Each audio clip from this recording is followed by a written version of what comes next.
मैं अगर मुझे से कोई पूछे सबसे स्याह वक्त हमें पता ही नहीं है कि दुश्मन कौन है, दोस्त कौन है। अमेरिका हमारा दोस्त है? कभी ये सुना है कि आपका दोस्त अपने मुल्क में बमबारी कर रहा हो? कई दुनिया में ये सुना है कि आपके मुल्क में ड्रोन अटैक्स कर रहे हो? आपका एलाय है। अच्छा, वो जो लोग मरते थे, जिनके बीवी बच्चे मरते थे जब बम फटता था, वो जाके वो बदला किससे लेते थे? वो पाकिस्तानी फौज और पाकिस्तान से। दोनों तरफ पाकिस्तानी मार रहे हैं।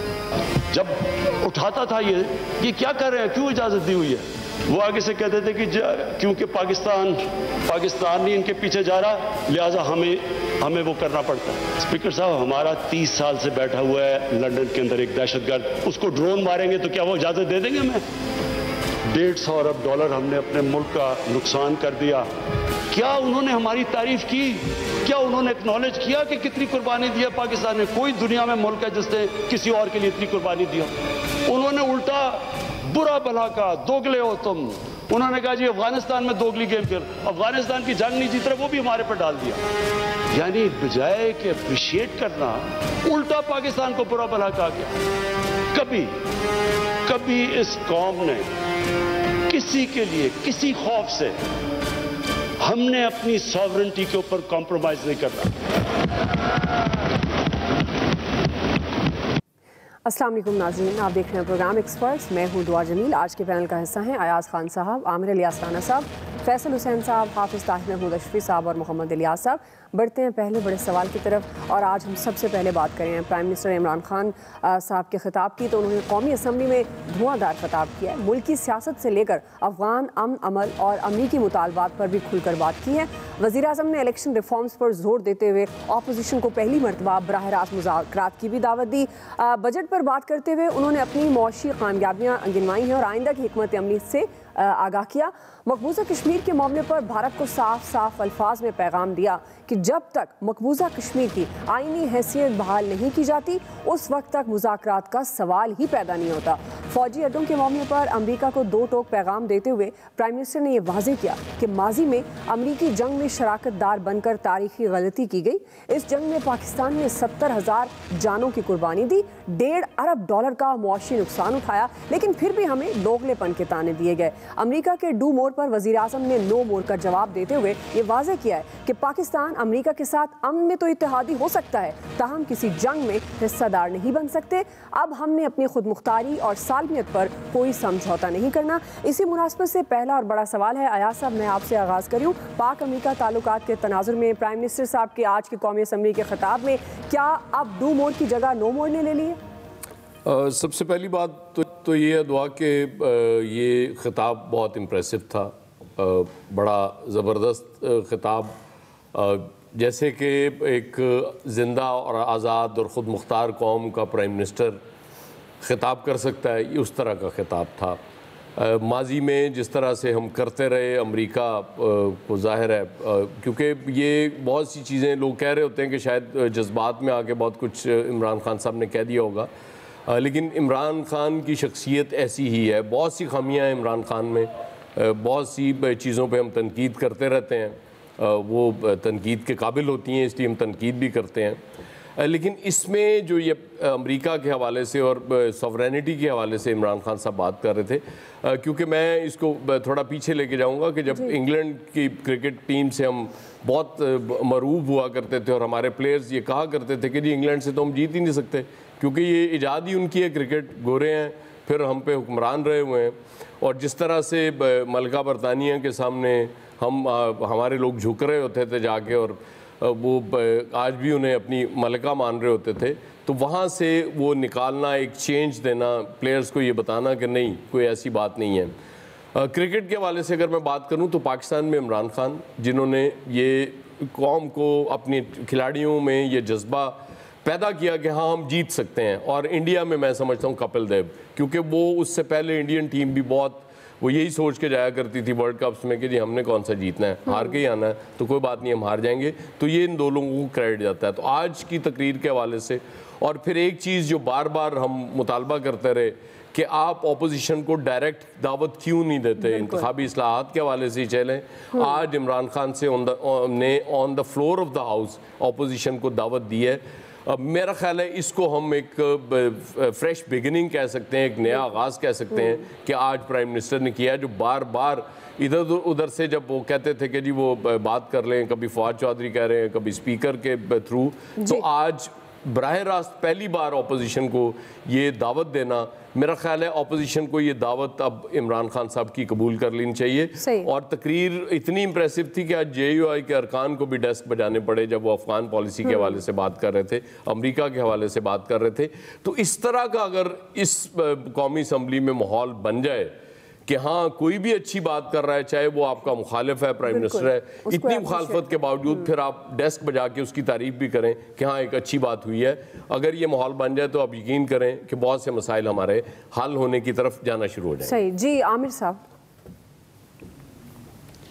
वो कहते हैं ना, बड़ी देर की मेहरबान आते आते। हम तो ये 2 साल और 10 महीने से बात कर रहे थे कि प्राइम मिनिस्टर साहब, हुजूर अनवर, यही ऐवान है जहाँ से आप वज़ीर आज़म बने हैं और आपको यहीं पे अपोजिशन से बात करनी चाहिए।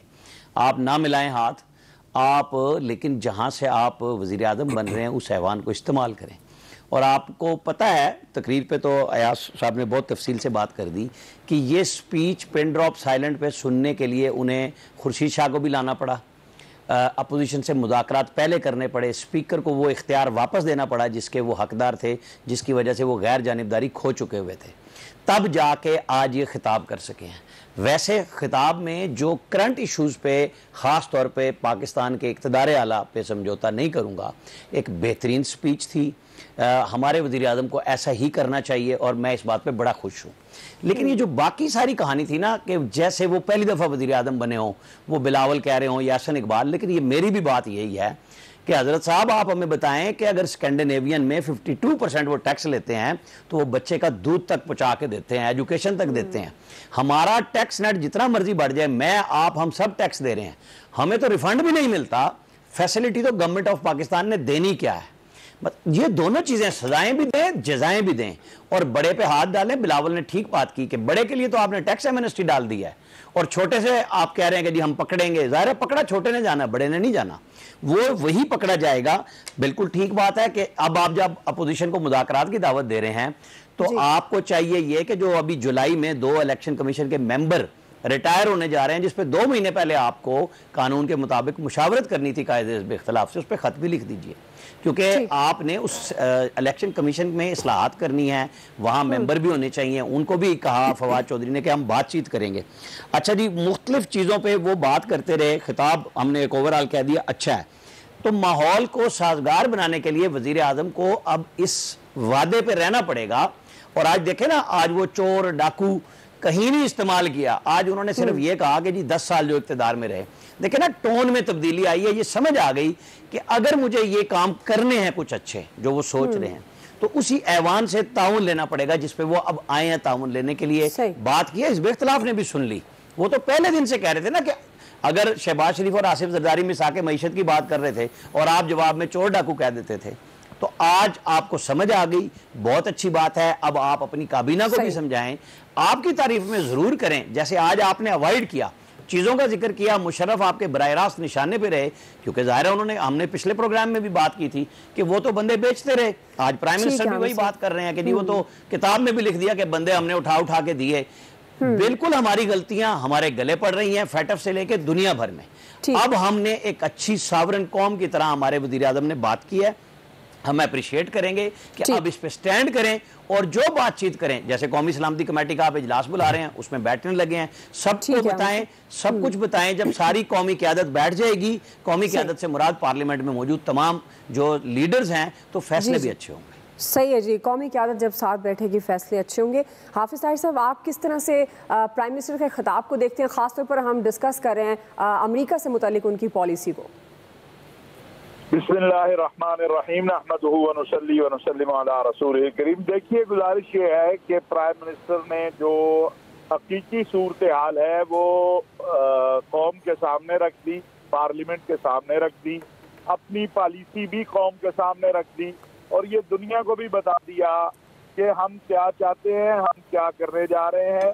और अफगानिस्तान से लेकर अमेरिका तक और दाखिली सूरत हाल तक जो चीज़ें हैं वो बिल्कुल क्लियर हो गई। ये जो आमिर इलियास राना साहब कह रहे थे बिल्कुल दुरुस्त बात है कि हमें इस वक्त छोटी छोटी बातों को छोड़ के एक मजबूत कौम की तरह खड़ा होना है। अगर हम दाखिली तौर पर मजबूत हो गए, हमने आपस के इख्तिलाफात को मुल्क और कौम के ऊपर तरजीह न दी, तो इंशाअल्लाह ये जो बहरान हम देख रहे हैं, ये दुनिया देख रही है, या अफगानिस्तान की सूरत है, इससे हम निकल जाएंगे इंशाअल्लाह ताला। हम इतने कमजोर नहीं है, पाकिस्तानी कौम इतनी कमजोर कौम नहीं है ना। हम एक मजबूत फौज रखते हैं, हम मजबूत कौम है। हमने वाहिद पाकिस्तान मुल्क है जो दहशत गर्दी के साथ निपटा है और कामयाब हुआ है दहशत गर्दी और इंतहा पसंदी के खिलाफ। तो हमें, मैं समझता हूँ वज़ीर आज़म साहब ने आज हर चीज सामने रख दी है, हिज़्ब इख्तिलाफ को दावत दी है कि आओ कौमी मसाइल के ऊपर आओ। बड़ी अच्छी उन्होंने बात कही कि कोई इलेक्शन ऐसा है जिसमें हमने ये नारा न लगाया हो कि धांधली नहीं हुई, एक जीतता है दूसरा कहता है, दूसरा जीतता है तीसरा कहता है। तो आओ इन सारी चीजों का हल निकले, एक जो है मजबूत कौम बन के, एक जिम्मेदार कौम बन के आगे की तरफ बढ़े। तो मैं, ये एक बहुत मुस्बत और अच्छी पेशरफ्त है। अल्लाह करे कि हिज़्ब इख्तिलाफ की तरफ से भी इसी तरह के अच्छे जज्बात का इजहार हो। और मैं ये गुजारिश करूंगा हिज़्ब इख्तिलाफ के कायदीन से, मुल्क की सियासी मजहबी जमातों के कायदीन से, कि आप अपने पड़ोस के अंदर तब्दील होती सूरत हाल को देखिए। पाकिस्तान का इस्तेहकाम हम सब का इस्तेहकाम है, पाकिस्तान की सलामती हम सब की सलामती है।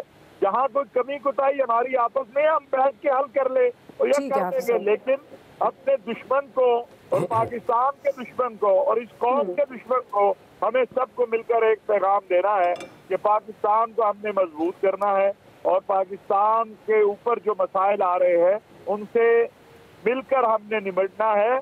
और कोई हमें ब्लैकमेल नहीं कर सकता, ना हमारी खुद मुख्तारी के ऊपर, ना हमारी सलामती के ऊपर, ना हमारी जो कौमी वकार है उसके ऊपर। ये बात बड़ी वाज़ेह है और ये तभी होगी जब हम मिलकर आगे बढ़ेंगे। सही है जी, मिलकर मसाइल का हल ज़ाहिर निकाला जा सकता है। फैसल हुसैन साहब। देखिए, इसमें तो कोई शक नहीं है कि इमरान खान साहब का जो खिताब था वो बहुत एक अच्छा खिताब था, और जिसको हम कहते हैं ना कौमी उमंगों के मुताबिक ये खिताब था। ख़ास तौर पे उन्होंने जो अफ़गानिस्तान के हवाले से और अमरीकी पॉलिसी के हवाले से जो बात की, तो ज़ाहिर है पाकिस्तानी की वही ख्वाहिश है जो इमरान खान साहब ने कहा कि वो अटैक नहीं होने चाहिए थे। उस अटैक का जो रिएक्शन है वो, उसको जो है 22 करोड़ लोगों ने जो है वो बर्दाश्त किया है। हज़ारों अफराद की जो है वो बेगुनाह अफराद की जो उसके ड्रोन हमलों की रद्द अमल में जो है वो जाने जो है चली गई हैं, जबकि ड्रोन हमलों में जालिम कितने मारे गए, मजलूम कितने मारे गए और बेकसूर कितने मारे गए, ये भी जो है अभी तक एक सवाल ही है। गुमान तो यही किया जाता है कि उन ड्रोन हमलों में भी जो है वो दहशत गर्दों से ज़्यादा जो है वो आम अफराद और मासूम बच्चे औरतें भी जो हैं वो बहुत बड़ी तादाद में जो है शहीद हुई। लेकिन बेहतर होता है कि वज़ीर आज़म साहब ने जो आज खिताब किया, ये खिताब वो जो है जिस दिन वज़ीर आज़म का उन्होंने हल्फ उठाया था उस दिन वो ये खिताब करते हैं। उस दिन जो है वो अपोजिशन को जो है वो मुज़ाकरात की और मुफाहमत की जो है वो पेशकश करते हैं, क्योंकि 3 साल का तजुर्बा जो इमरान खान ने सीखा वो ये है कि लड़के तो आप हुकूमत जो है वो नहीं कर सकते। अच्छा, इस खिताब से पहले अगर आप जो वज़ीर ख़ारजा की जो गुफ्तगू थी वो देखें तो मुझे तो ऐसा लगता था पूरी कोशिश की है कि इमरान खान साहब के खिताब में भी जो है वो हंगामाराई हो जाए और ऐसे हालात पैदा हो जाए। जी। अच्छा, अब जहाँ तक अपोजिशन को दावत देने की बात है, इंतखाबी इस्लाहत की बात है, इसमें एक अहम तरीन बात यह है कि इनको हुकूमत को भी और अपोजिशन को भी अगर वाकई इस कौम से, इस कौम की आने वाली नस्लों से हमदर्दी है तो इनको सिर्फ इस वोट डालने के तरीक़ेकार पे इस्लाहत नहीं लानी होगी, हमें वो इस्लाहत लेके आनी पड़ेंगी कि इस ऐवान के अंदर, ये ऐवान जो है एक पॉलिसी साज और कानून साज और फैसला साज ऐवान है, चाहे वो कौमी असम्बली का हो, सेनेट का हो, सूबाई असम्बलियों का हो, ये पूरी कौम की और आने वाली नस्लों के फैसले इस ऐवान में होते हैं। तो यहाँ पे आने वाले अराकीन के लिए जो है वो कोई ना कोई हमें जो है वो मेयार जो है वो मुकर्रर करना पड़ेगा, काबिलियत की बुनियाद पे और तालीम की बुनियाद पे। ये अगर इस बुनियाद पर आए तो ज़्यादा बेहतर होगा। देखिए, एक अमीर और गरीब जो है वो बराबर हो सकता है, एक बादशाह और फ़कीर जो है वो बराबर हो सकता है, लेकिन एक आलिम और एक जाहिल ये किसी सूरत में भी जो है वो बराबर नहीं हो सकते। तो जिन लोगों के हाथ में हमारा मुस्तकबिल है उनके लिए जो है इस बात का तयन करना बहुत ज़रूरी है कि उनकी ज़हनी सतह क्या है, उनके पास काबिलियत का क्या म्यार है।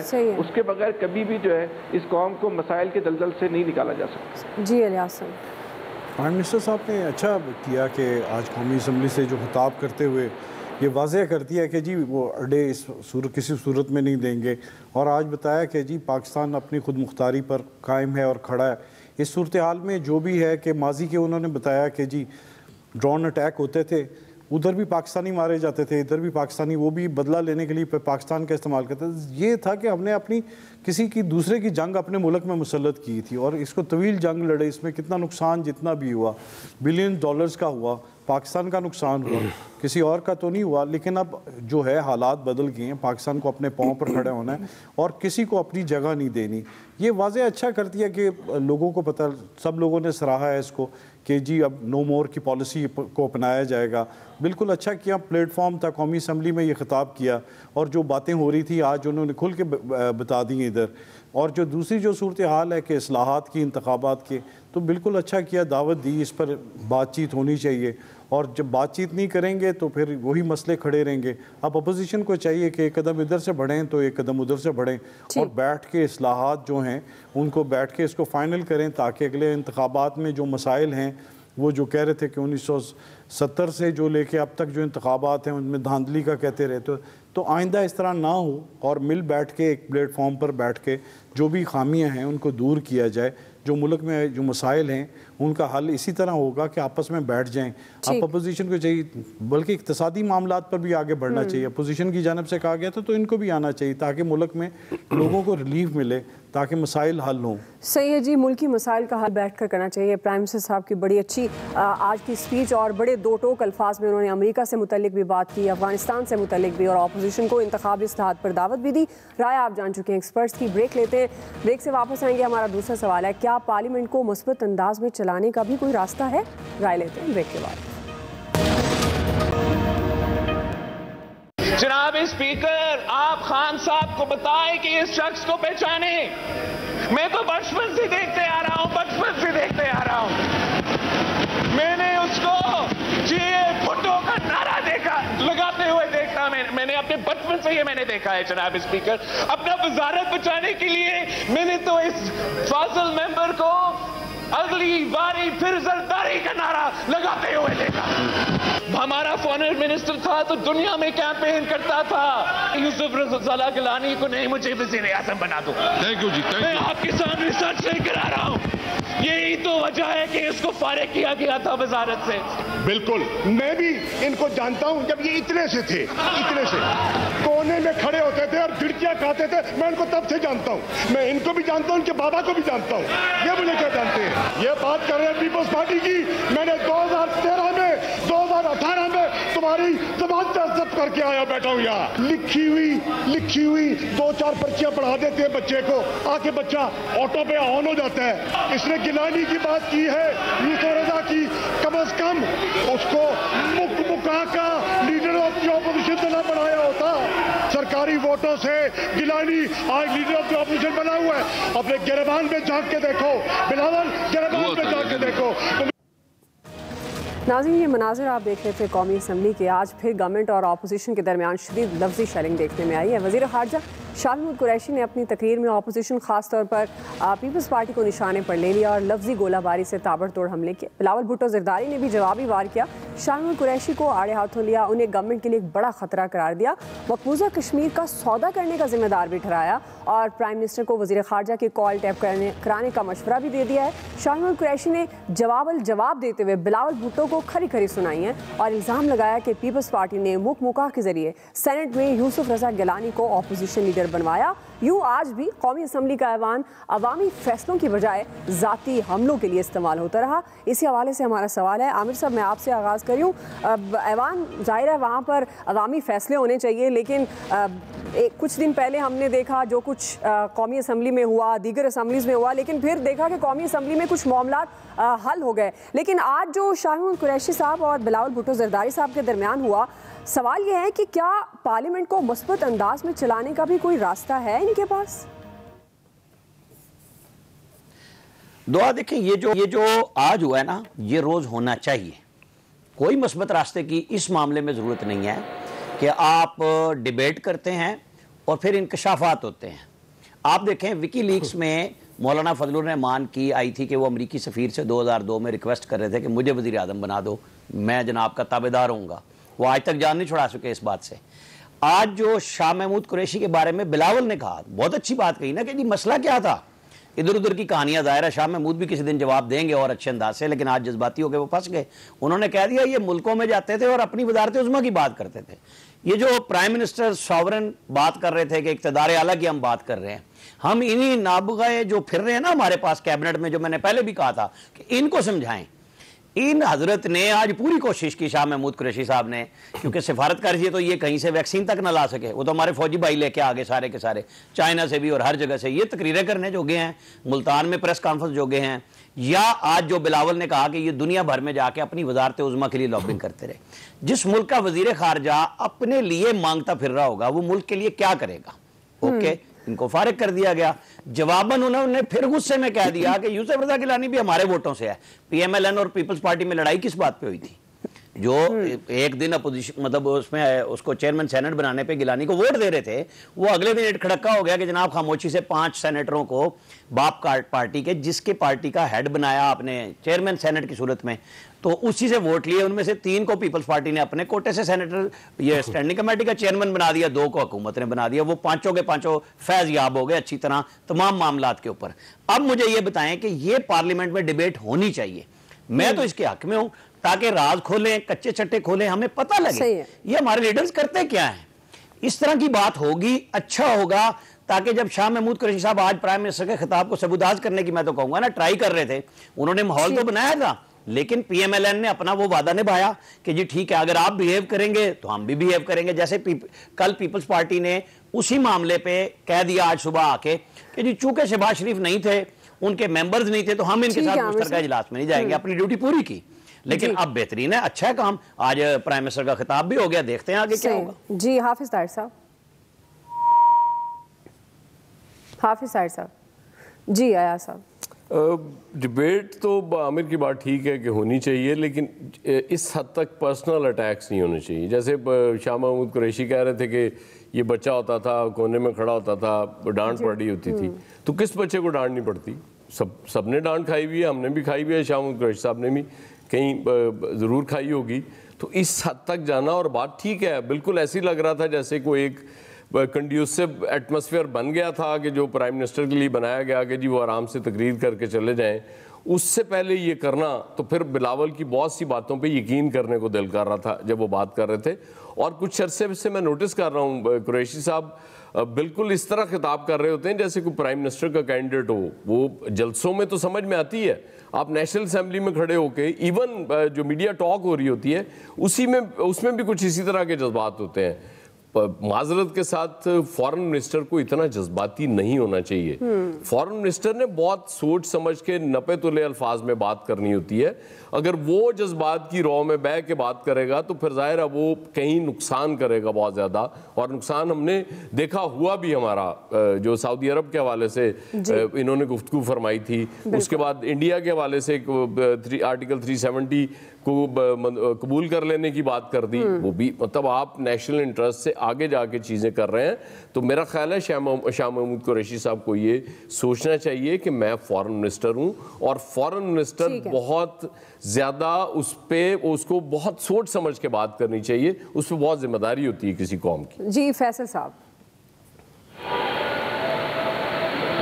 देखिए ये बात तो बिल्कुल ठीक है कि जिस तरह उन्होंने शाह महमूद कुरैशी ने गुफ्तगू की है, वो तो ऐसा लगता था कि कोई उनके पास जो है वो कोई ख़ास हदफ किसी अपने मुखालिफ पार्टी का दिया हुआ हदफ है कि आज इमरान खान साहब का जो खिताब है उसको जो है वो ख़राब करना है। वो तो बाकायदा चैलेंज कर रहे थे कि किसी के अंदर हिम्मत है तो वो इमरान खान को खिताब करने से रोक कर दिखाए। मतलब इस चैलेंज करने की ज़रूरत क्या थी जब चीज़ें अफवाम तफहीम से तय हो चुकी थी। जिस तरह आज खिताब को, तो जाहिर सी बात है बैक एंड पे चीज़ें तय हो गई होंगी, तो फिर ये तो ऐसा बिल्कुल महसूस हो रहा था। कि ये तो उन्होंने बिल्कुल एक जो है चीज़ों को ख़राब करने की कोशिश की है। इसका सबसे ज़्यादा नोटिस तो जो है वो इमरान खान साहब को लेना चाहिए कि वो ऐसा खिताब क्यों किया, इसकी क्या ज़रूरत थी उस खिताब करने की। उस खिताब में जो है वो अपने मुखालफिन को जो है मुश्तैल करने की ज़रूरत क्या थी। इमरान खान साहब को इसका जो है वो नोटिस लेना चाहिए। लेकिन जहाँ तक ये आमिर साहब ये जो बात कर रहे हैं कि ये बड़ा अच्छा हो गया, बड़ी खुशी हो गई, ये तो बोलती है कि अहमकाना बात है। किस बात का अच्छा हो गया, किस बात का खुशी हो गई? वो एक मुल्क का वज़ीर दाखिला है, वज़ीर दाखिला का आप लबो लहजा देखें, जिनके हाथ में इस वक्त वज़ीर खारजा, उनका आप लबो लहजा देखें।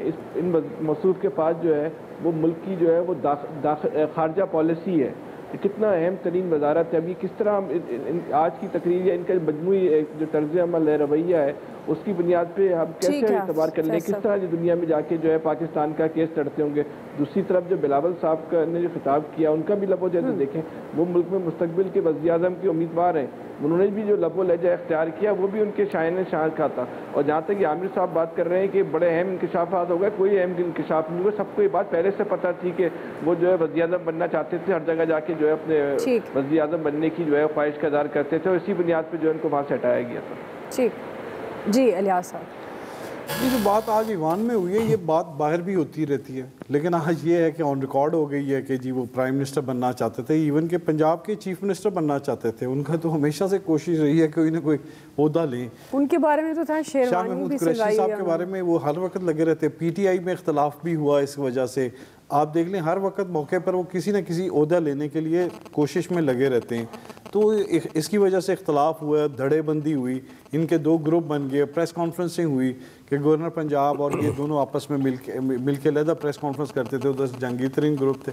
तो ये जो सूरत हाल है इन्होंने माजी में पीपल्स पार्टी में भी किया। आज बिलावल ने बड़ा एक बता दिया कि जी ये माजी में इस तरह कहते थे। तो फिर जब इस तरह की बातें उन्होंने आज इंकशाफ किया ऐवान में, तो फिर जाहिर है वो भड़क उठे और वो इस तरह शुरू हो गए, पर्सनल हो गए।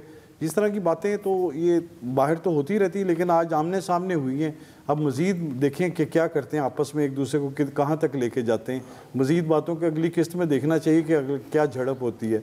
लेकिन इंतजार करते हैं। ख्वाहिश का इज़हार है इलियास साहब। जी बिल्कुल होना चाहिए सर, पता चलना चाहिए क्या करते हैं, लोगों को पता चले कि किसकी क्या ख्वाहिश है। सही जी। आमिर साहब आप कुछ कहना चाह रहे हैं? नहीं, मैंने तो कह दिया कि जर्नलिज्म में भी वो जो कह रहे थे ना फ़लसफ़ी और PhD, तो जर्नलिज्म में भी उन लोगों को मिलना चाहिए रास्ता जिन्होंने कुछ पढ़ा हुआ हो। जिनको देखा नहीं हुआ तो पढ़ ही लें, चीज़ों को देख लेना चाहिए।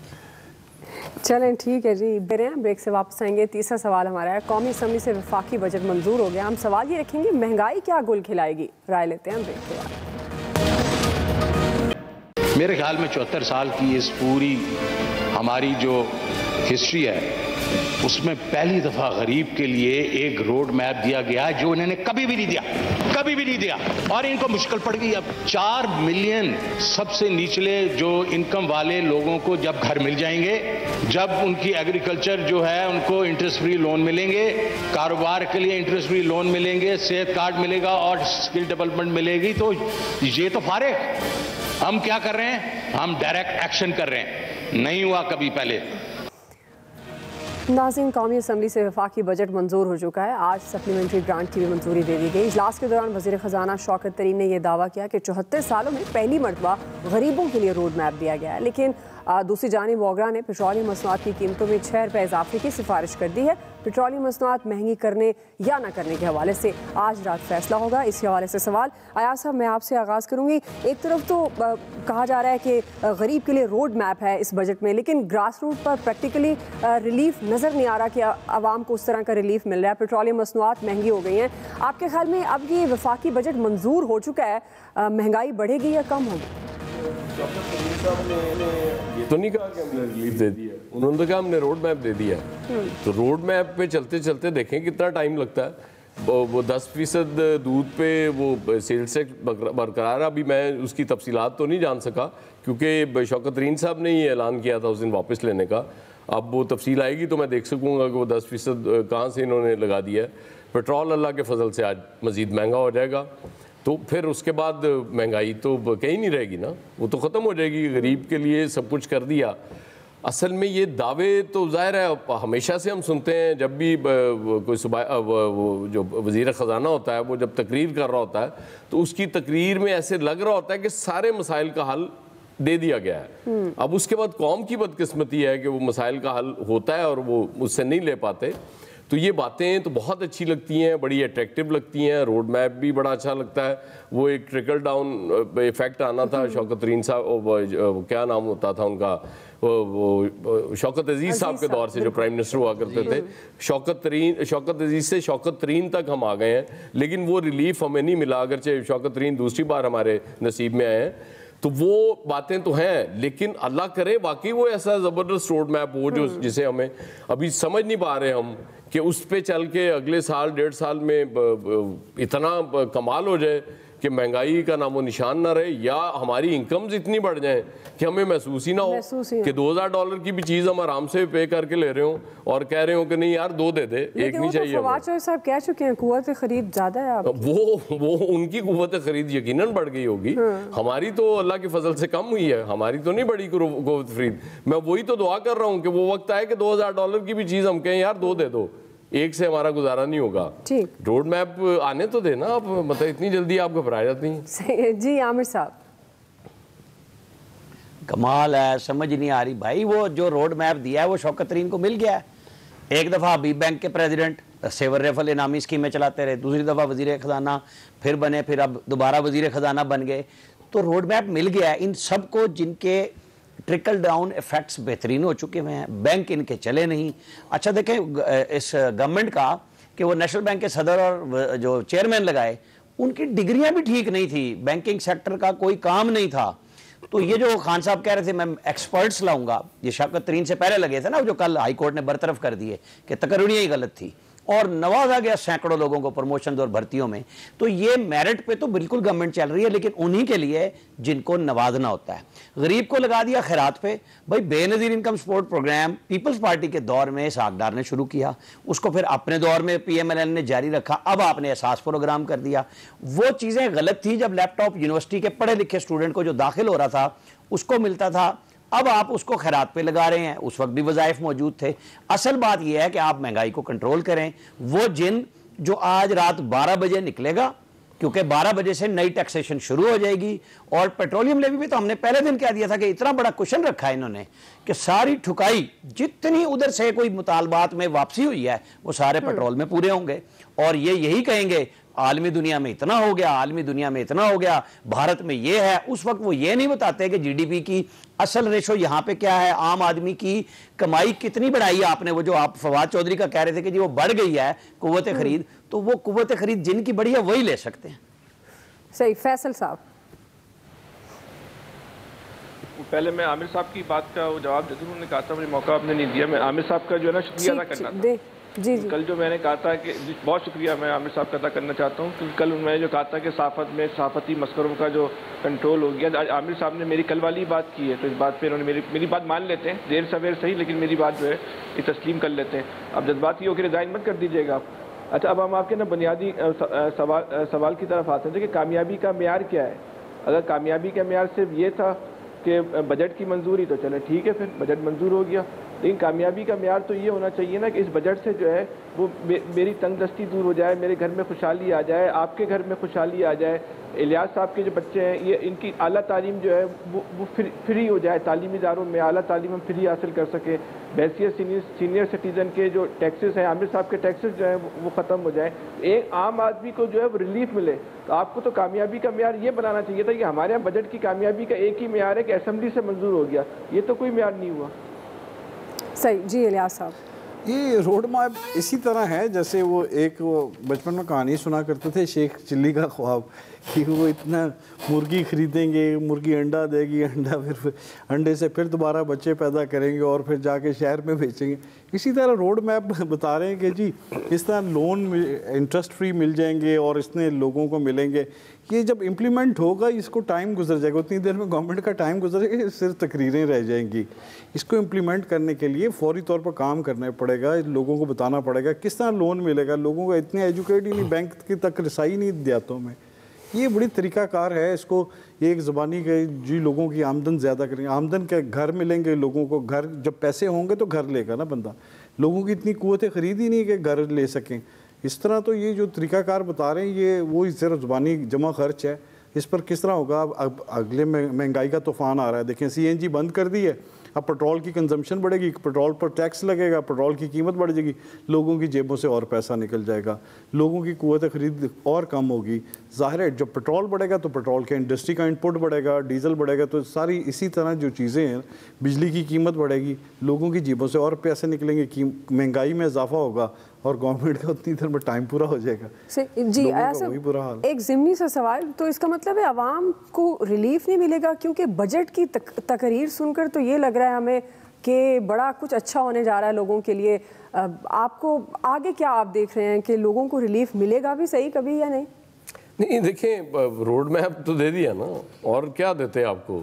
अब उस रोड मैप को आप सामने शुरू कर दें, बस उस पे चलना शुरू कर दें, मंजिल आपको मिल जाएगी। आप वो लोग घबरा जल्दी जाते हैं, मतलब अजीब कौम है ना आप। मतलब वो रोड मैप को 5, 7, 8, 10 साल को 15 साल, इमरान खान साहब ने कई बार कहा है कि ये 5 साल काफ़ी नहीं होते, को 10-15 साल चाहिए कम से कम चीज़ों को ठीक करने के लिए। पहले इमरान खान ने ये भी कहा है कि सुकून सिर्फ कब्र में है। नहीं, वो तो खैर सुकून तो कब्र में पता नहीं मिलना है कि नहीं, हमारा तो ईमान है कि अल्लाह ताला रहम करेगा तो फिर ही कब्र में भी सुकून मिलेगा। बिल्कुल जी, आपको पॉइंट आ गया। आप देखते हैं कि अब ये ट्रिकल डाउन इफेक्ट आता है नहीं आता, आम आदमी को रिलीफ मिलता है या नहीं मिलता। राय आप जान चुके हैं एक्सपर्ट्स की। आज के एक्सपर्ट से इतना ही, फीडबैक दीजिएगा, ख्याल रखिए, अल्लाह हाफिज़।